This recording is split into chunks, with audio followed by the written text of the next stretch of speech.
Começando mais um episódio do Contraponto Cast. Eu sou Paula. Eu sou Laura. Eu sou Luísa. E hoje nós vamos falar de uma das histórias mais famosas de Natal, que inspirou outras diversas histórias de Natal e que trouxe de volta o espírito natalino para a Inglaterra. Estou falando, como está no título do episódio, de Uma Canção de Natal de Charles Dickens. E aqui eu vou chamar de Uma Canção de Natal porque o título desse livro já foi traduzido de diversas formas. Eu acho que o mais famoso é Um Conto de Natal. Eu acho que é o que mais tem versões para português. É a edição que eu li, que é a edição da Penguin e Companhia, traz então o título Uma Canção de Natal. Foi tradução de Rodrigo Lacerda. E tem uma nota a respeito da tradução, ele explicando então por que a escolha de ser uma canção de Natal. Como o título original é A Christmas Carol, e em função então do significado da palavra carol, significando um tipo de música cantada em grupo, um coral, e também dançada, que era comum na dramaturgia dos mistérios da Baixa Idade Média.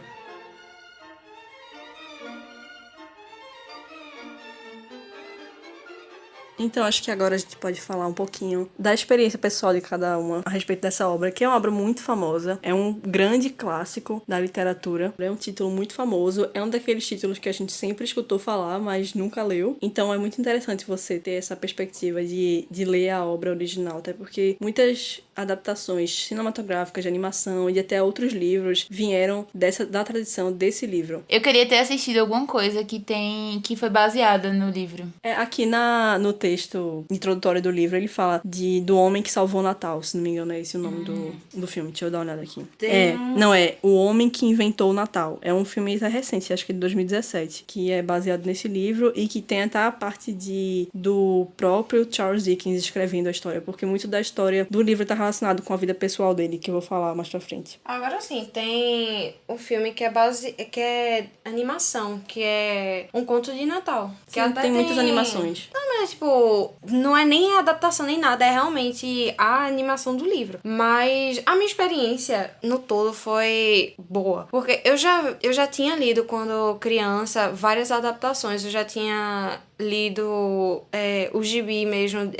Qual é o nome daquele? Ai, meu Deus. Aquele quê? Aquele da roça. Eu já tinha lido... Chico Bento. Isso. Ah. Eu já tinha lido a adaptação da Turma da Mônica contada pelo Chico Bento. E também muitas outras adaptações. E tinha também Um Conto de Natal. Essa animação que eu assisti, que é de 2009. Então, você é tão familiarizado com as adaptações, você nem presta atenção na obra original. E quando eu li, você percebe as coisas. Quando criança, eu percebia as coisas, mas é como eu visse algo diferente agora. Apesar de estar tão... Eu não sei se dá pra entender. Apesar de estar tão claro, ao mesmo tempo não tava antes. É adaptação, entende? Então, a original sempre vai trazer uma profundidade muito maior. Então, eu realmente foi uma das melhores leituras, apesar de ser uma leitura muito simples, porque é bem rápido o livro. É uma leitura muito simples e é agradável. É aquela coisa do espírito de Natal e com ensinamentos. Foi realmente uma das melhores leituras desse ano. Eu nunca assisti nada que foi baseado no livro, então foi meu primeiro contato real, assim, com a história. E eu sou suspeita pra falar, porque eu amo Natal e, como a Laura falou, é uma leitura muito tranquila, muito gostosinha, assim, de ler, sabe? Não tem nada pra ficar, assim, que seja... Assim, traz temas muito importantes, mas não é de um jeito pesado, entendeu? É um jeito muito tranquilo, assim, muito leve, muito fluido. E eu li muito rápido, Laura ainda se segurou pra fazer durar, mas eu li muito rápido.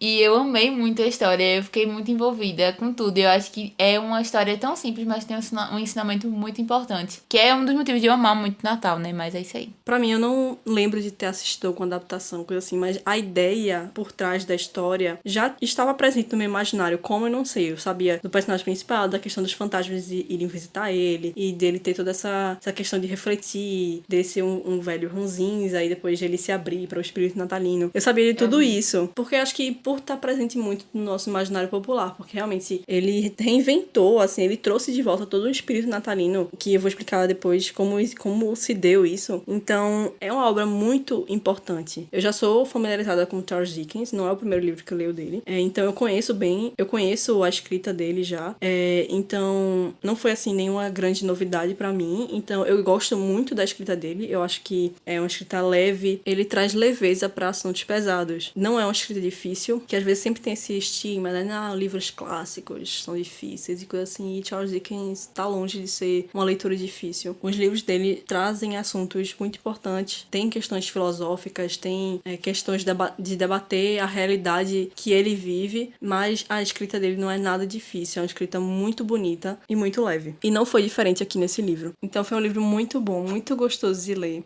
Não foi o melhor de Charles Dickens que eu li até agora. David Copperfield continua sendo o meu xodó. E é uma leitura que eu acho muito válida de se fazer no Natal, porque realmente traz todo esse clima natalino e traz algumas reflexões da gente pensar um pouco nessa data. Acho que independente desse lado mais cristão, acho que a data do Natal traz certas coisas, um sentimento geral, assim, que independe muito da religião. Eu acho que traz essa coisa de reunião familiar e de ajudar o próximo, que são mensagens muito importantes pra gente ter. Então eu acho um livro que é até importante de a gente reler durante o Natal, pra ter essas mensagens, esse significado reforçado. Tem uma coisa na introdução desse livro que eu li que diz: são estes conflitos modernos da vida real, de perda de valores ancestrais e familiares, de degradação dos laços sociais, que Dickens resolve na literatura e especificamente em um conto de Natal, mas sem jamais manchar, ofender ou criticar abertamente as instituições vitorianas. Foi basicamente o que tu falasse. Onde ainda houver sentimentos de solidariedade para com os excluídos, amor às reuniões familiares, vontade de congregação entre as pessoas e estranheza frente às frias relações de comércio e trabalho, um conto de Natal continuará atual. E é isso que faz dele um clássico, porque ele moldou toda uma tradição natalina, porque não só nesse livro, mas também em outras obras de Charles Dickens, ele relaciona muito com a vida pessoal dele, tanto que até o David Copperfield é visto muito como tem muito dele no personagem. E Uma Canção de Natal também não é diferente, tem muitas discussões pessoais dele, que ele traz pra literatura. Uma Canção de Natal, ele vem de uma tradição que na época, na Inglaterra, de se escrever histórias de terror, de fantasma no Natal. Outro exemplo disso é O Médico e o Monstro, que é uma história que veio dessa tradição. Então, nessa época de Natal, os jornais e revistas encomendavam com todos esses escritores histórias de fantasmas para serem publicadas no Natal. E quando Uma Canção de Natal foi escrita, no inverno de 1843, Dickens estava com 31 anos. Ele era muito famoso já, mas ele não era rico. Ele gastava tudo o que ganhava e, ocasionalmente, isso colocava ele em vários apuros financeiros. Ele já era pai de 6 dos 11 filhos que ele iria ter, com a esposa dele, com a mesma esposa, Catherine. Parece aquele quarterback dos Colts, Philip Rivers. Ele tem 9 filhos, pois é. Caralho. Nessa época já era comum, né? Agora, na nossa época, não é tão comum assim, não, né? Então, ele atravessava uma fase difícil. A família dele crescia e o dinheiro encurtava. E ele não conseguia se concentrar para escrever. Também, né? Com as crianças dentro de casa, coragem. No caso, ele tinha 6 nessa época só. Apenas, só. Tranquilo. Apenas. Então, o Natal estava chegando e Dickens se sentia particularmente sensível e emotivo. Ele lamentava que essa época do ano houvesse perdido a importância que tivera nos tempos da sua infância. Porque nessa época de Revolução Industrial na Inglaterra, se passava então um turbilhão de mudanças que ocorriam não só na sua vida pessoal, né, como também na sociedade no geral. Isso afetava ele. E a luta pela sobrevivência não deixava espaço para sentimentalismo. Todos então estavam atarefados, sempre atrasados para cumprir agendas. E isso a gente pode relacionar muito com a nossa época atual, onde cada vez mais nós estamos nessa rotina incessante de trabalho, e não só de trabalho, mas envolvidos com estudo e também toda essa questão da tecnologia que, de certa forma, deixa a gente muito condicionado num tipo de rotina muito mecânica. Então, nesse novo sistema, onde as máquinas e indústrias não podiam parar, o próprio Natal, ele se transformou em um problema a ser contornado. E tudo isso ainda tinha o fator que Dickens, ele andava nas ruas e ele não suportava ver toda a miséria, crianças magras, sujas pedindo esmolas, pessoas doentes, mancando, velhos desamparados. E ele se perguntava por que os antigos valores da solidariedade, da boa vontade, da boa vizinhança haviam se tornado obsoletos. E tendo ele mesmo experimentado tempos difíceis, isso quem leu David Copperfield vai se lembrar muito. Toda a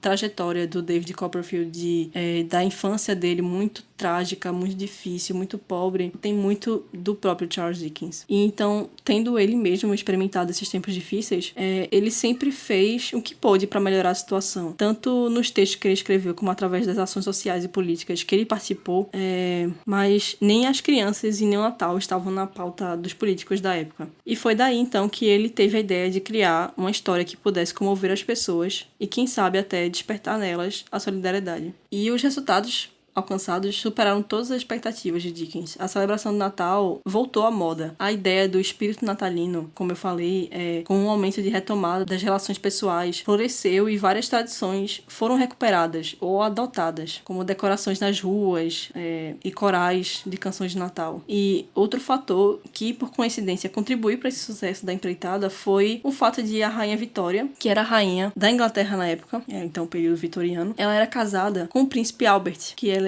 era nascido na Alemanha, e a Alemanha até hoje é um país onde as tradições natalinas são muito cultivadas, eles são muito fortes. Então, todos os anos, o príncipe, ele encomendava um pinheiro da Alemanha para ser decorado no Natal. E a partir da publicação de uma canção de Natal, a tradição do pinheiro decorado se espalhou pelo mundo inteiro. Então, a partir daí, você vê a força, o poder que tem a literatura de mudar e modificar e alterar toda a forma do mundo. Tinha um trechinho que eu ia ler aqui, que eu tinha mostrado a Laura, que tá nas notas do livro que eu li, não sei se tá aí também, mas diz assim: toda obra de Dickens é um exercício de equilíbrio, realizado dentro dos estreitos limites da denúncia social e do otimismo e moralismo vitorianos. Que acho que é muito que a gente falou, né? Tipo assim, ele não deixa de falar das problemáticas, mas ele também não omite essa parte, né, do otimismo. Ele sempre trata de uma forma assim, sem pesar muito pra gente. Eu acho que... Sutil. Exatamente.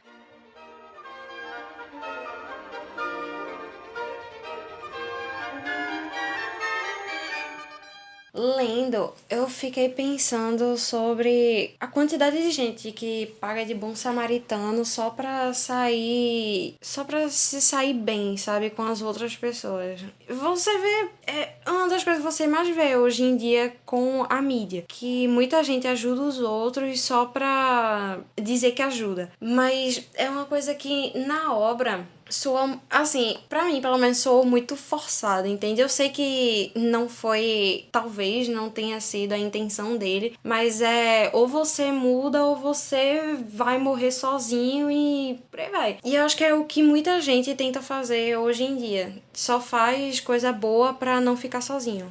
Pelo menos de uma série que eu vi que tinha gente que só fazia coisa boa pra ter uma entrada no inferno, no céu. Fazer coisa boa pra ir pro inferno. Deu a lógica. Mas se for parar pra pensar, o ser humano vive basicamente seguindo esse caminho de vou me comportar bem, vou seguir as regras, vou fazer o bem para garantir o meu lugarzinho no céu, garantir a minha nuvem. Então, não tem como muito fugir disso, porque se a gente considera o ser humano como egoísta, a gente faz coisas boas porque isso nos faz bem. Então, isso pode ser considerado egoísta também. Eu vou ajudar essa pessoa e ajudar essa pessoa me faz bem. Então, talvez seja um tipo de egoísmo, assim. Porque assim, foi como tu disse no início, a intenção dele era despertar a solidariedade nas pessoas. Só que tem gente que usa isso pra benefício próprio. Não é simplesmente eu vou ajudar porque é meu dever como humano ajudar o meu próximo. Não, eu vou ajudar pra ficar bem na fita com o resto. É basicamente isso que muita gente faz. Mas essa questão mesmo de ajudar o próximo, de dever humano, é uma moral que a gente tem que vem da religião também. Inclusive, tava lendo um livro... exatamente isso que tu falou. Tava lendo um livro de Lewis, né? C.S. Lewis e tal. E aí, ele fala muito sobre isso. Que essa moral que a gente tem, ela, na verdade, foi criada há muito tempo, sabe? Então, tipo, realmente existe gente que faz isso pra ficar bem na fita e tal. Mas, assim, eu acho que não foi a intenção dele, né? De 15, no caso, quando tava fazendo o livro. Não foi exatamente essa. Foi mais de mostrar o lado bom mesmo. De mostrar que, tipo assim, esse lado bom do Natal, entendeu? A magia do Natal, digamos assim. Assim, eu acho Sem que... ter a ver com a religião, como Paula disse. Não tem... Eu acho que depende... Tanto que nem toca, né? Nem tange muito, assim, na questão de religião livre. Não, é algo que fica subentendido. É porque o feriado do Natal é um feriado religioso, né? Cristão. Mais precisamente. Mas eu acho que depende muito com... É porque tem vários lados aí, então acho que depende muito com que ponto de vista tu vai ler o livro. Eu acho que como eu tava falando no início, a celebração do Natal vai muito além da questão religiosa, pelo menos pra mim. Apesar de ser de uma família extremamente católica, católica. Eu sou ateia, mas eu gosto muito do Natal. Hoje em dia eu não tenho mais conexão com o Natal por questão de família, que meu pai morreu, então pra mim eu não tenho muita esse entusiasmo pela celebração do Natal, porque pra mim Natal sempre significou família unida. Então eu sempre gostei muito do Natal por causa disso. E também sempre despertou esse sentimento bom em mim, pelo menos. Hoje em dia eu não tenho, tanto que na minha casa nem tem mais árvore de Natal, essas coisas assim, porque eu não tenho mais esse sentimento. Mas pra mim nunca foi essa celebração religiosa. Foi mais sobre família e bondade e estar bem com as pessoas. E que isso sim, é uma coisa que vem da moral religiosa, mas não pra mim significava exatamente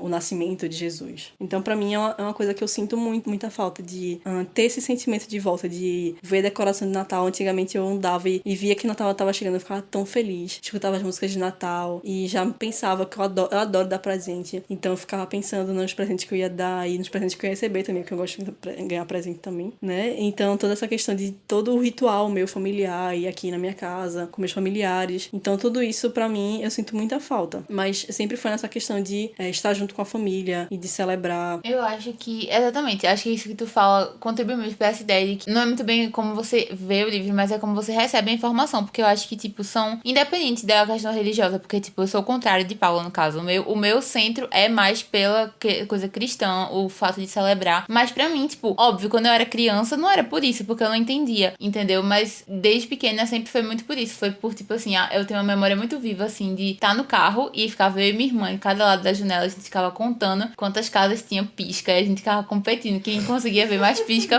nas janelas, e era muito legal. Eu lembro muito que a gente se entretia, assim, tipo assim, a viagem inteira. Então eu acho que independente, tipo assim, da motivação, independente da moral, de onde veio a moral, independente de tudo isso, eu acho que a gente acaba sendo tocado pelas pessoas ao nosso redor, entendeu? Isso que o Paulo falou, tipo assim, pô, é uma coisa diferente, Natal tem uma coisa diferente que você sente diferente, entendeu? Então eu acho que O espírito natalino. espírito natalino, véi, é real. Então, tipo assim, eu acho que é muito, independe disso, sabe? É um feriado, assim, é uma coisa tão linda que até você celebra, tipo assim, pô, tá ligado? A pessoa não tem, tipo, meu Deus, passei o ano todo muito estressado, não sei o quê, mas, tipo, no Natal parece que nada disso existe mais. Então, eu acho que é muito questão de como você recebe essa mensagem, sabe? Porque é muito difícil você tá ali no Natal e você não ser tocado. É igual ao personagem principal, esqueci o nome dele agora. É Ebenezer. Como é o nome dele? Ebenezer Scrooge.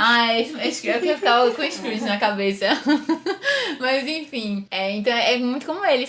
Tipo assim, é muito difícil você não ser tocado por isso, entendeu? Então, é muito sobre como você recebe a mensagem mesmo, como você recebe essa magia, digamos assim, né, de fora. E assim, é uma coisa que ele faz no início, pelo menos, antes do negócio dos fantasmas, ele faz muita relação da felicidade no Natal com as coisas materiais. Tipo, por que tu é feliz no Natal se tu tá todo endividado, se tu não tem como colocar comida na mesa, se tu é pobre, por que tu vai comemorar isso? Pois não tem como explicar. É Natal mesmo. Porque é muito mais relacionado com a pessoa, com a família, com o ser humano, do que necessariamente com o bem material. Pois é um momento que você tira pra você tirar com... Não é, tipo, o fato de eu dar o presente que deixa feliz, entendeu? É o fato de eu saber que, pô, eu tô ali podendo propiciar aquela pessoa que ela fique feliz, entendeu? Ou então você receber um presente e dizer, poxa, aquela pessoa lembrou de mim ao ponto de me dar algo que ela queria que me agradasse, entendeu? Tipo, não é questão material exatamente. Não é o fato de ter, tipo, um super peru assim na mesa pra poder todo mundo comer. Ficou péssimo. Um Chester. Um Chester pra todo mundo comer. Um pernil. Eu adoro um peru grande. Um pernil. Qualquer coisa. Um galeto. É um peru. Já ficou peru, filha. Ficou peru. Galeto. Peru. Super peru. Enfim. Super Enfim. Enfim, não é sobre tipo assim, a nossa grandiosidade da coisa, entendeu? É mais pelo momento de estar ali, entendeu? Com a sua família e compartilhar e tal. É um dia que você tira pra estar de bem com sua família. Eu tava vendo um negócio falando, né, que tipo, aqui no Brasil a gente tem esse negócio de fazer amigo secreto, que todo Natal tem que ter amigo secreto e tal. Mas, tipo assim, não é pelo negócio do presente, entendeu? É pela resenha, por estar em família. Eu tava pensando nisso agora, das confraternizações, que pessoas, confraternização, não sei o quê. Eu adoro confraternização, adoro ficar com meus amigos. Não sei o que as pessoas têm contra isso. Que é até algo que você vê daquela família que do cara que sim. trabalha pra ele, que uma das motivações deles é a vida do filho deficiente. E, tipo, eles agradecem por ele estar mais um Natal com eles. E realmente, o espírito natalino eu não tenho muito disso na família, que o pessoal não gosta muito de comemorar Natal. Mas eu acho isso bonito. É celebrar as pequenas coisas. Minha família era muito, muito natalina, então pra mim eu sinto muita falta de ter Natal, assim, eu nem lembro mais, assim, lembrar eu lembro, mas, por exemplo, o Natal vai ter agora e tal, eu nem sei o que eu vou fazer, por mim eu ficava em casa lendo mesmo, não faço muita questão, porque não é mais a mesma coisa pra mim, então eu sinto muita falta desse espírito de estar com a família e de se reunir.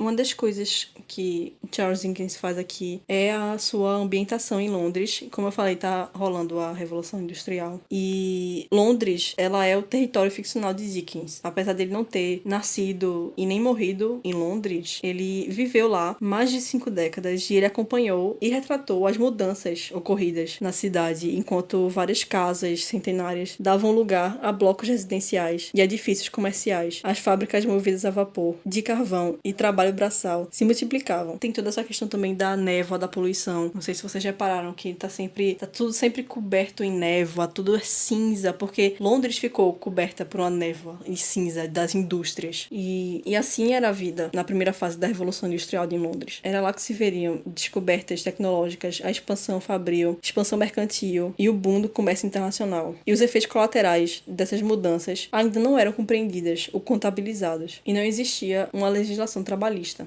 Logo no início da história, ele já dá uma descrição de Londres. Fazia um tempo frio, úmido e cortante. A névoa estava por todos os lados. Os relógios da cidade haviam acabado de marcar 3 horas, mas já estava bastante escuro. O dia nem mesmo chegara a clarear, e as velas distinguiam-se nas janelas dos escritórios vizinhos, feito manchas avermelhadas no ar espesso e marrom. As construções do outro lado pareciam meros fantasmas. Ao ver aquela nuvem suja baixando, escurecendo tudo, podia-se imaginar que a natureza vivia ali perto e caminhava para um batalhão. Então assim era Londres, grande cidade industrial. E uma coisa que vem com a moral do livro, né, eu achei muito interessante, foi o fantasma, o primeiro fantasma que aparece do amigo dele, que trabalhou com ele, como é que é o nome dele? Eu esqueci. É o Marley, né? É o Marley? Que ele vem com as correntes. Jacob Marley. Que ele vem com as correntes. E ele fala que trago a corrente que forjei ao longo da vida. E a corrente que ele trazia era, então, agarrado junto à cintura, longa e enrolada nele, como um rabo. Era feita de cofres, chaves, cadeados, livros-caixa, promissórias e bolsas cheias, tudo lavrado em metal. Então essa corrente representa toda a vida dele, presa no trabalho e parecida então com o personagem principal. E aquilo é como se prendesse ele ao mundo terreno. Então eu achei isso muito bacana. E ele depois fala, o fantasma: ó cativo, em corrente de ferro reforçado, ignorante dos séculos de trabalho incessante, feito pelas criaturas imortais, pois esta terra é pó e deve dissolver-se na eternidade antes do seu potencial benéfico haver se concretizado. Ignorante que todo espírito cristão, trabalhando mansamente em sua pequena esfera, qualquer que seja ela, descobrirá ser sua vida muito curta para as vastas medidas de sua utilidade. Ignorante que nenhum arrependimento resgata a oportunidade perdida enquanto vivo. E, no entanto, assim eu fui. É muito essa questão de carpe diem. Aproveite o seu dia. Então, aproveite o espírito de Natal, aproveite essa data para ficar com sua família e aproveitar aquilo que realmente importa, que são as relações humanas. E como ele fala aqui, que a vida é muito curta, então você tem que realmente aproveitar esses momentos. E um último ponto aqui que eu achei muito interessante que Charles Dickens colocou aqui foi um paradoxo da nossa sociedade, que já era um paradoxo naquela época e é até os dias de hoje. E ele diz assim: é com este paradoxo que o mundo dá as cartas de nossas vidas. Não há nada que ele recrimine tanto quanto a pobreza, e não há nada que jure condenar tão severamente quanto o desejo da riqueza. Então, ao mesmo tempo que a sociedade condena a pobreza, tem repulsa dos pobres, ele se afasta desse mundo, ao mesmo tempo, a mesma sociedade que condena a pobreza, condena o desejo da riqueza. Então o fantasma vai dizer pra ele que Scrooge, no caso que falou desse paradoxo, que ele teme o mundo demais e que todos os outros desejos fundiram-se no desejo de ficar invulnerável a essas sórdidas recriminações. O próprio Scrooge, ele não é aquele rico comum. ele vive como um mendigo, assim. Ele vive, não como um mendigo, mas ele vive isolado numa casa caindo aos pedaços. Ele não gasta com nada, ele não tem nenhum luxo. Ele, na verdade, ele economiza o máximo que puder. Ele não liga muito pra essas coisas. Ele não quer ostentar nada. Ele quer passar despercebido pela sociedade. Então, ele acumula muito dinheiro ao mesmo tempo que ele não se utiliza desse dinheiro e não ostenta esse dinheiro. Então, ele quer fugir, então, desse paradoxo, dessa recriminação. Ele não pode ser recriminado pela pobreza, porque ele não é pobre, e ao mesmo tempo ele não pode ser recriminado pela ganância, porque ele não é um homem, assim, tipicamente ganancioso.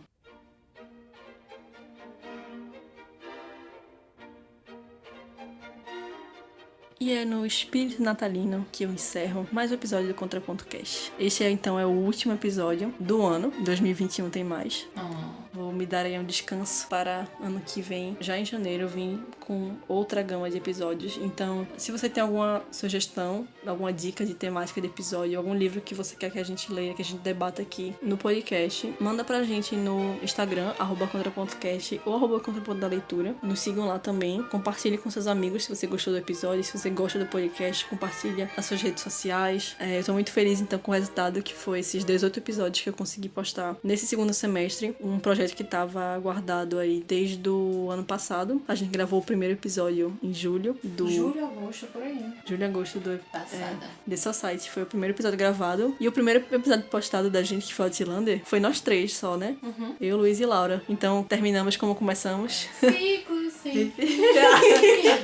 Eu quero agradecer a todo mundo que acompanhou, que escutou, que apoiou, que compartilha. Isso foi muito importante pra mim e eu espero continuar ano que vem. Então continue compartilhando, continue apoiando, continue escutando, porque nesse início realmente não são muitos ouvintes, não tenho nenhum retorno financeiro, então é tudo baseado no amor e na dedicação. E às vezes esse amor, essa dedicação tem que ser impulsionado por outras pessoas, porque às vezes a gente não encontra forças em si mesmo. Esse é um projeto que eu amo muito fazer. E eu espero continuar ano que vem com muitos episódios legais. Espero que vocês tenham gostado da temporada. E um Feliz Natal, Feliz Ano Novo. Boas festas a todo mundo e a gente vai se ver em janeiro. É isso aí, em janeiro estamos de volta. Feliz Natal, gente. Leiam uma canção de Natal. Primeiro episódio, bora fazer sem Mari Assistam muito também. filme de Natal, assistam muitos romances, muito tudo.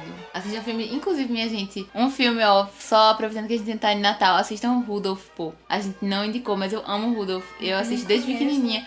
Meu Deus, a reina do Papai Noel. Não me vergonha. Enfim, minha gente, é sobre a reina do Papai Noel. É um desenho animado, lindo, assistam, é isso. E é isso, até o ano que vem. Começando mais um episódio do Contraponto Cast. Eu sou Paula. Agora eu tô rindo. É porque ela tá assim. Eu sou Laura. Oi. Oi, Luísa. Calma, peraí. Não fiz nada, mano. Tá porque tu fica reservada. Cara, foi muito engraçado. Eu vou vir de, sei lá, toda coisada pra fazer. Caçarola. Como foi, Léo? Tá ficando vermelho aqui. Por que me foi? É por causa que a Mariana fala alguma coisa.